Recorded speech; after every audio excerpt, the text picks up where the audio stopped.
Have you ever heard of a universal basic income? Yes. What do you think about it? I think it has some merit. Okay. What are the pros? What are the cons? One of the pros I like is that everybody will have a living wage. Yeah. And I think that will improve a whole lot, because a lot of people struggle and don't realize their dreams and can't create because they're dragged down by not being able to pay their bills.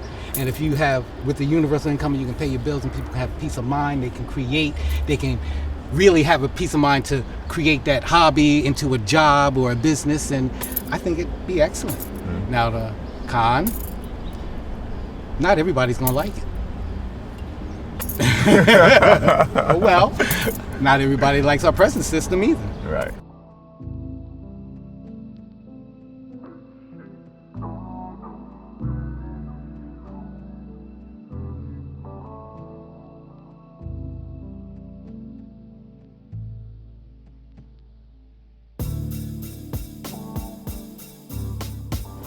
What's up? How you doing? What's up, Vern? I'm doing all right. I know what it's like to sit in a county welfare office. I know.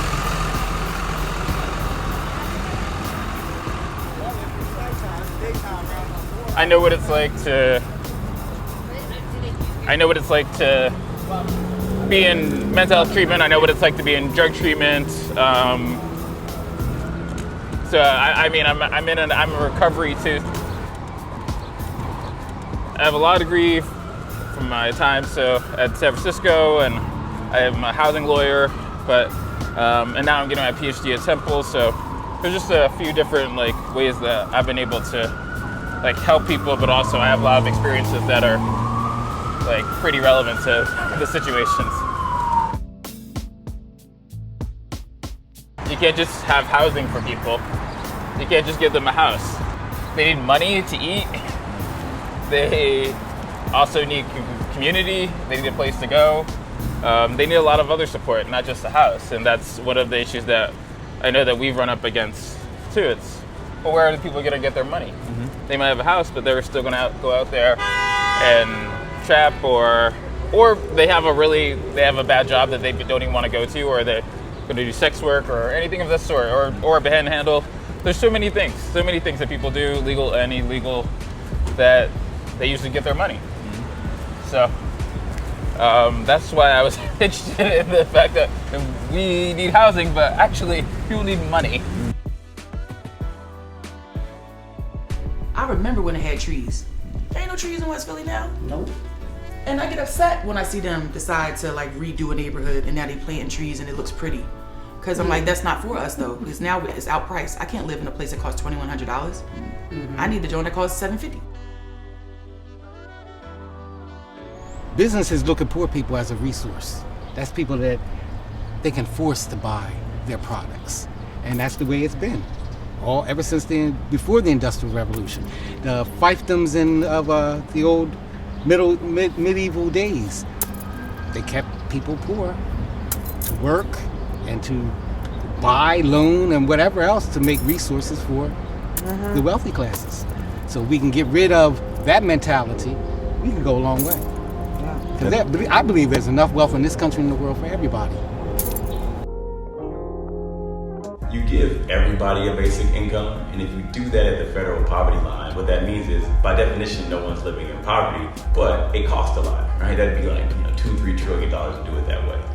That's why the key is you give everybody a basic income, but then you just adjust the taxes so that for people who are making well above the poverty line, you're ultimately taxing that money right back. So my take-home pay doesn't change. So instead of that program costing $2-3 trillion, it costs about $200-300 billion.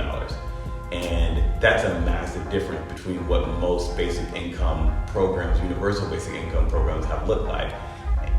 You then think about the fact of, okay, so I'm spending $200-300 billion to be able to completely get rid of poverty, but maybe you don't care about poverty, right? Maybe all you care about is money. But then you gotta ask yourself as a taxpayer, okay, well, how much does poverty cost us right now? And childhood poverty alone costs us about $1 trillion a year.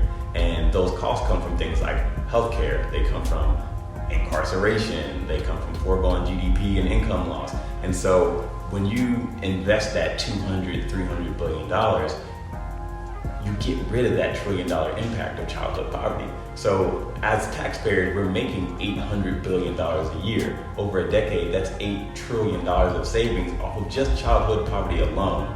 So you're ending poverty and you're making trillions of dollars as taxpayers in the process. And so it really is, it's just math. So whether you care about poor people or not, it just makes sense to not have poverty, because poverty is such a drag on society.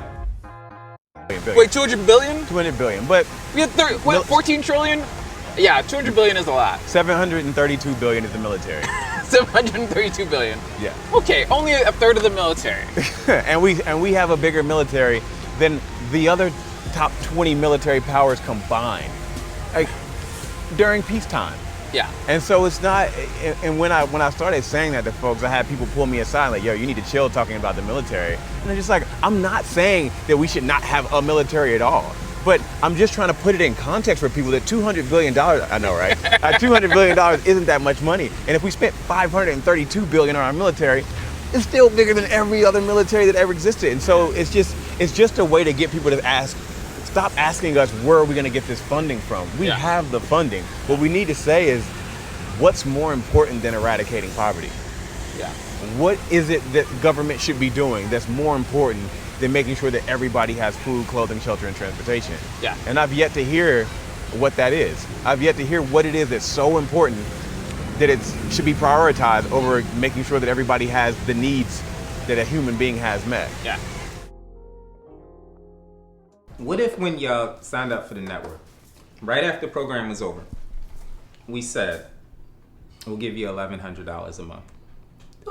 And that'll take care of, instead of, you having to come back to CareerLink or to the CAO office, like it'll take care of the food stamps and the cash part. Under this scenario, you can still get childcare. But nope, you ain't got to worry about the food stamps and the cash no more. You just got $1,100 straight. It'll be in your account like a stimmy each month.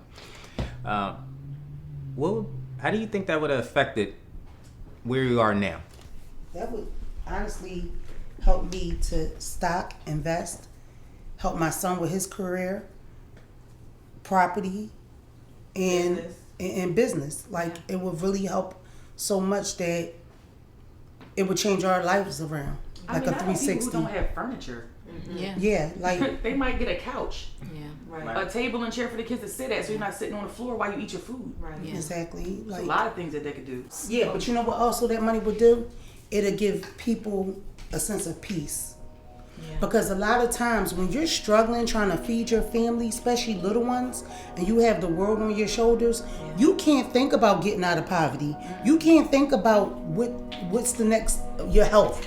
You can't think about no doctor's appointments and all this other stuff, because you just trying not to get evicted. Right. Yeah. So you selling dinners, and I done sold dinners, did hair, washed cars. I done painted all the walls. Oh, I done painted. That's how I learned how to cut the walls first. Listen, when I say I'm a jack of many trades, give it to me, I can do it. Right. So with that money, and it's consistent, it'll stop this violence in these streets. Right. It'll help people understand that they can all eat is enough for everybody. It'll stop a lot of competition. It'll stop a lot of abuse. Because sometimes with no money in the house, when you're dealing with a family, a woman that might say to her husband, if you would just get off your behind and do something, and he trying, so now she cutting him down. Now he abusive, or he out there doing something else, it just will start the healing process, and it'll bring peace. That money is necessary. It's necessary for everyone to be able to be afloat. We're not asking for a handout, we're asking for a help in, period.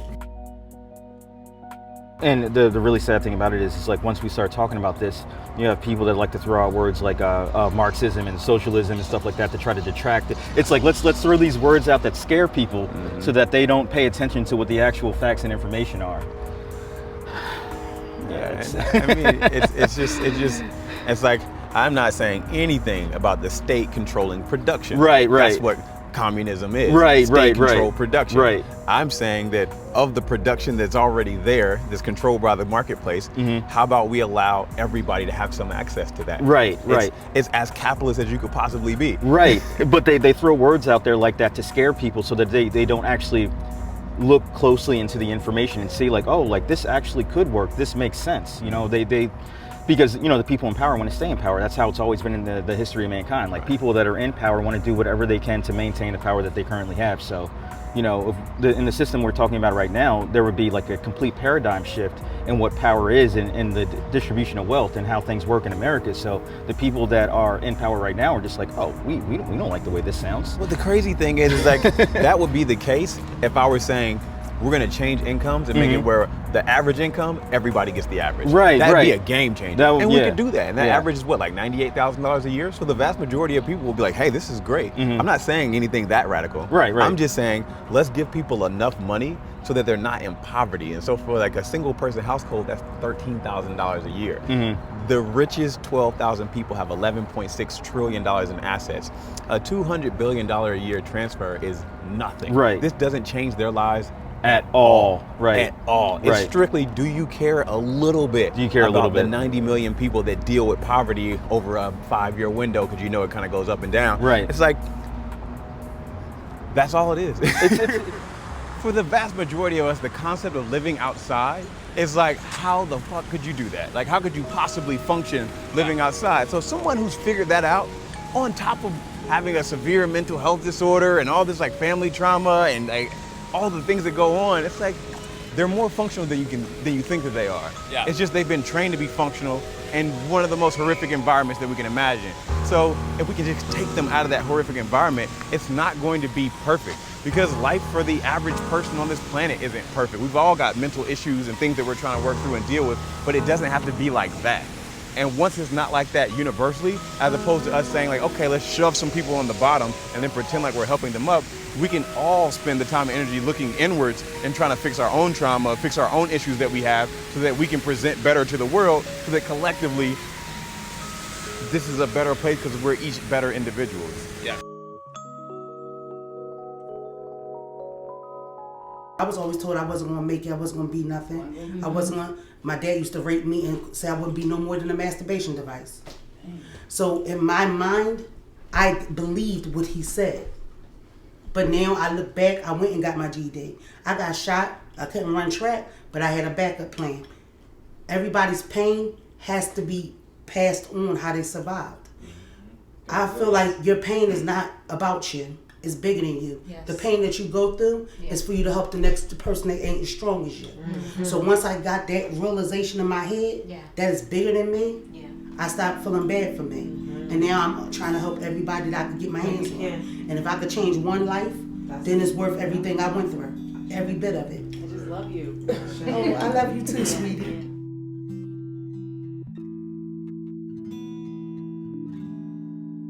Sit up. Let that anger go away before you go to sleep. You can't go to sleep angry, because you never sleep. Keeps you up all night. You gotta learn how to forget about things. I know. And move on. I'm not. Don't go down, stay up. That's all I can say about it. Stay up in life.